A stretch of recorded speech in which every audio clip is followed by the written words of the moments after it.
Everybody, welcome back to Be Built by Broser. I'm very happy to finally be at a gym and we are here at a very close friend of ours, Sia's gym, SixPax Gym here in Culver City.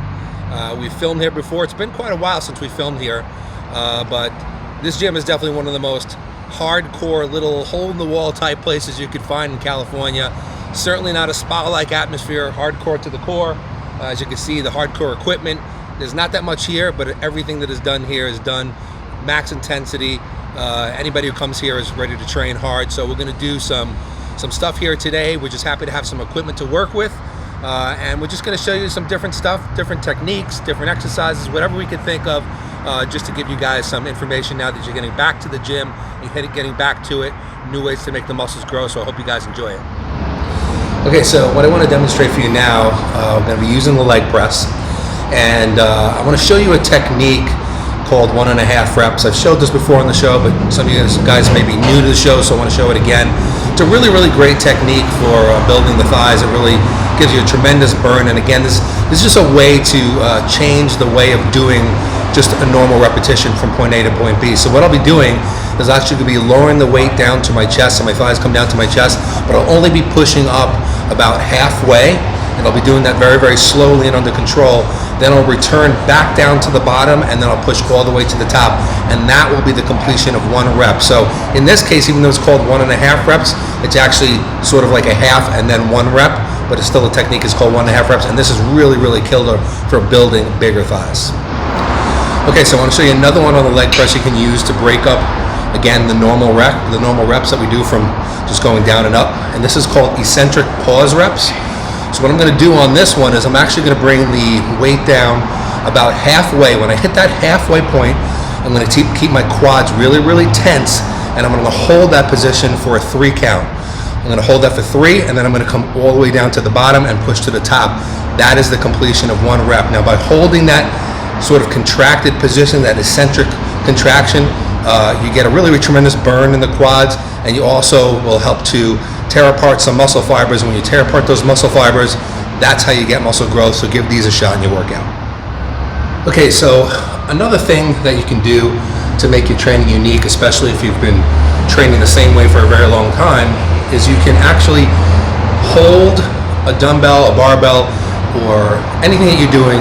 You can change the movement in very subtle ways. One of the ways you can do that when you're doing a dumbbell exercise, and I'm going to show you 2 different ones. I'm going to show you something on curls and on side laterals, is you can simply, instead of gripping the dumbbell right in the center as you normally would, you can grip the dumbbell to one side, either the side so the plate's resting against the pinky, or that the plate's resting against the other side of the hand, the forefinger and the thumb.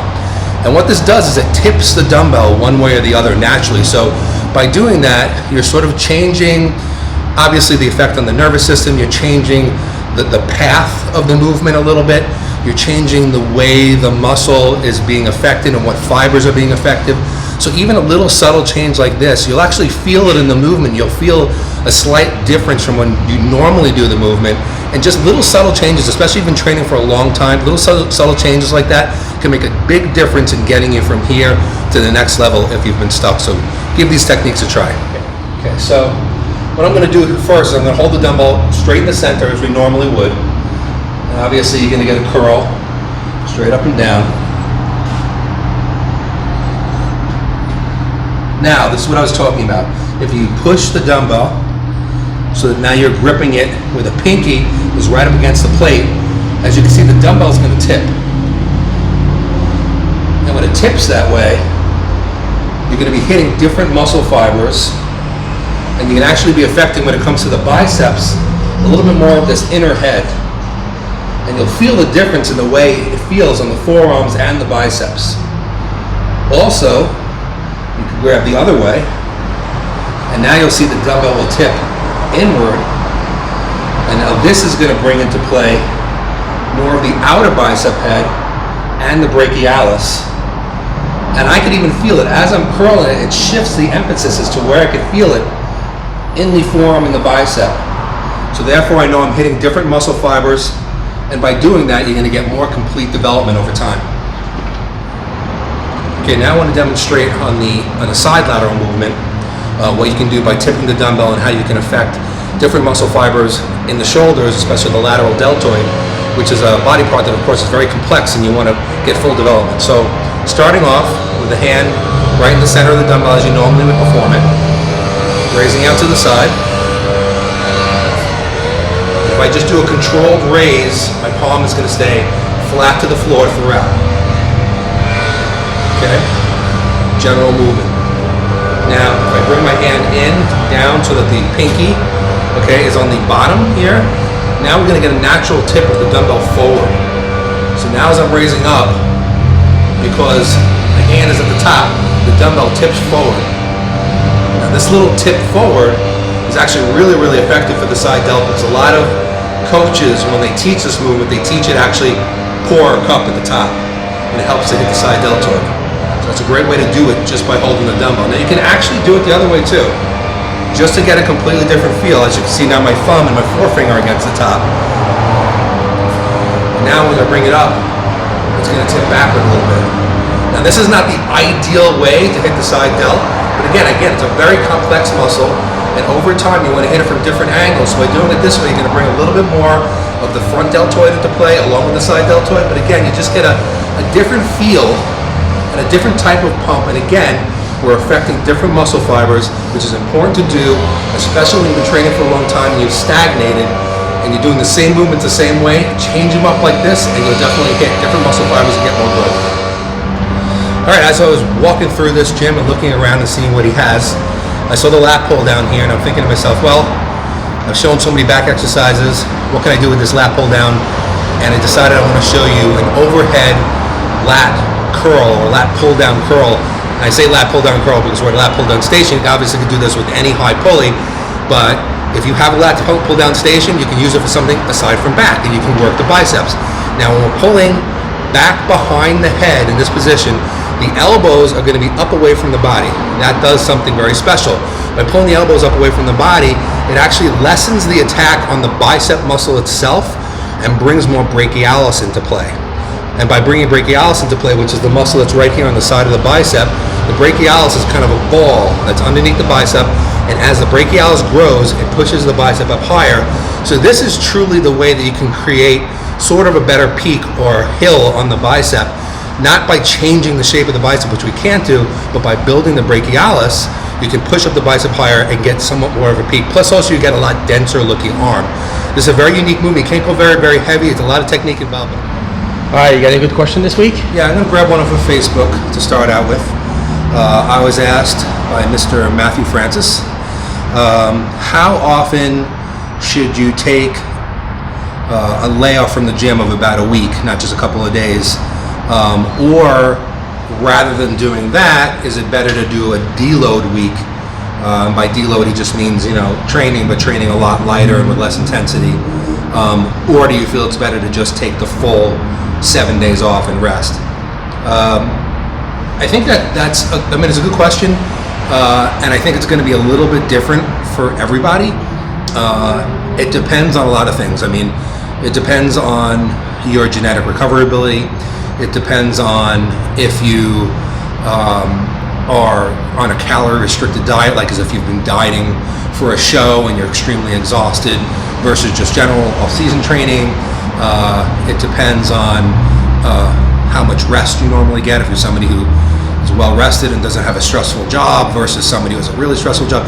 So there's all these different factors that come into play. If I was going to answer this properly, it would be for a client of mine who I know exactly what's going on. But in general, let me say that there is really nothing wrong at all with, first of all, if you're a very intense trainer, you train intense, you do a lot of, say force reps, and you go past failure a lot, use a lot of intensity techniques. If you're somebody who really knows they're busting their ass in the gym, and you're doing it for, four straight months, there's nothing wrong with cycling in a deload week into your training, every couple of months, so that for 1 week, you're not going to failure.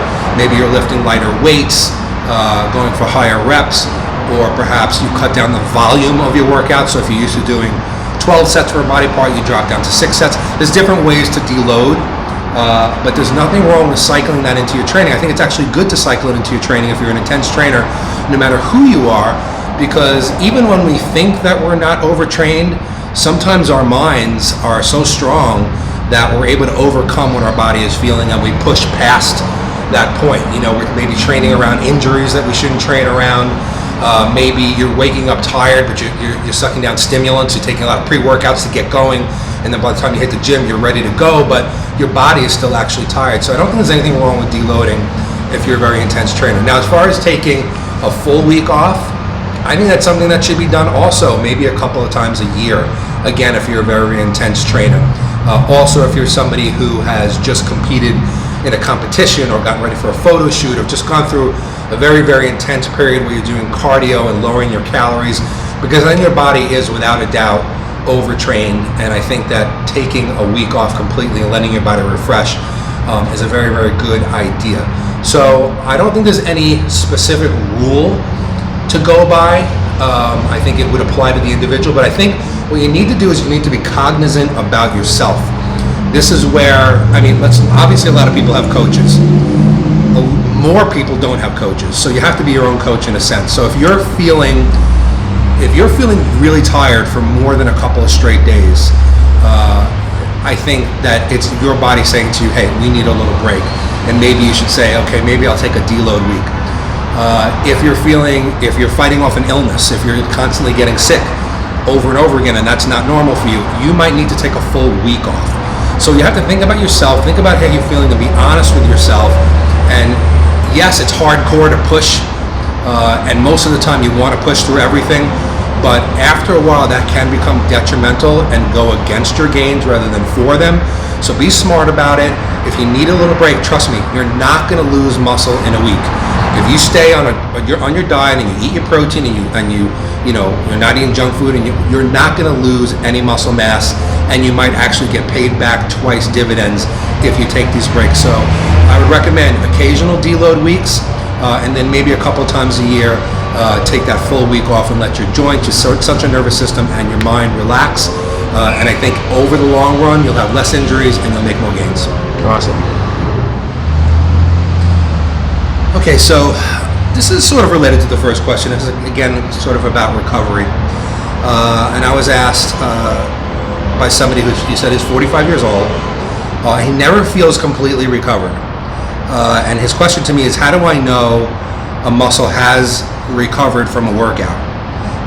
And if it's not recovered, am I doing more harm than good by training it again? So again, this one's kind of tough, because I don't think you can ever know. There's a difference between systemic recovery and recovery of the central nervous system versus the muscles. Sometimes muscles can be recovered, but your central nervous system isn't recovered, or vice versa. So let's look at the most obvious thing, muscle soreness. If you get sore from your workouts,